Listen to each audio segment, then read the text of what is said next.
ಈಗ ಬೆಂಗಳೂರಿನ ಇತರ ಪ್ರಮುಖ ಸುದ್ದಿಗಳನ್ನ ಫಟಾಫಟ್ ಅಂತ ನೋಡೋಣ ಜಸ್ಟ್ 5 ನಲ್ಲಿ.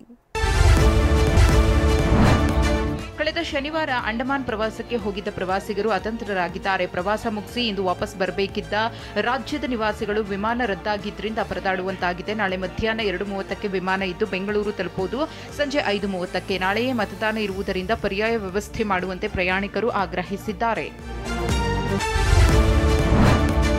ಬಿಬಿಎಂಪಿ ಮಾಜಿ ಕಾರ್ಪೊರೇಟರ್ ರಾಮಚಂದ್ರ ಮನೆ ಮೇಲಿನ ಅಧಿಕಾರಿಗಳ ದಾಳಿ ಅಂತ್ಯವಾಗಿದೆ. ರಾಜರಾಜೇಶ್ವರಿ ನಗರದಲ್ಲಿರೋ ನಟಿ ಅಮೂಲ್ಯ ಮಾವ ರಾಮಚಂದ್ರ ನಿವಾಸದ ಮೇಲೆ ಚುನಾವಣಾಧಿಕಾರಿ, ಅಬಕಾರಿ, ವಾಣಿಜ್ಯ ತೆರಿಗೆ ಇಲಾಖೆ ಜಂಟಿ ದಾಳಿ ನಡೆಸಿದರು. ದಾಳಿ ವೇಳೆ ಯಾವುದೇ ಬೆಲೆಬಾಳುವ ವಸ್ತು, ಹಣ ಪತ್ತೆಯಾಗಿಲ್ಲ. ಮನೆಯಲ್ಲಿ 31 ಲೀಟರ್ ಮದ್ಯ ಸಂಗ್ರಹಿಸಿಟ್ಟಿದ್ದು ಚುನಾವಣಾಧಿಕಾರಿಗಳು ವಶಕ್ಕೆ ಪಡೆದಿದ್ದಾರೆ.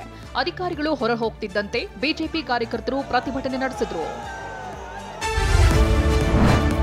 ಕಳೆದ 1 ವಾರದಿಂದ ರಾಜ್ಯದಲ್ಲಿ ವಿವಿಧ ಜಿಲ್ಲೆಗಳಲ್ಲಿ ಮಳೆ ಸುರಿದು ಇಳೆ ತಂಪಾಗಿತ್ತು.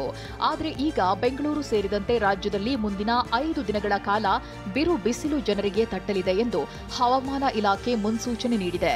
ಉತ್ತರ ಒಳನಾಡಿನ ಜಿಲ್ಲೆಗಳಲ್ಲಿ 40 ಡಿಗ್ರಿಗಿಂತ ಅಧಿಕ ಉಷ್ಣಾಂಶ ಇರಲಿದೆ. ಹೀಗಾಗಿ ಜನರು ಹೀಟ್ ಸ್ಟ್ರೋಕ್, ಸನ್ ಬರ್ನ್ನಿಂದ ಹುಷಾರಾಗಿರುವಂತೆ ವೈದ್ಯರು ಸಲಹೆ ನೀಡಿದ್ದಾರೆ.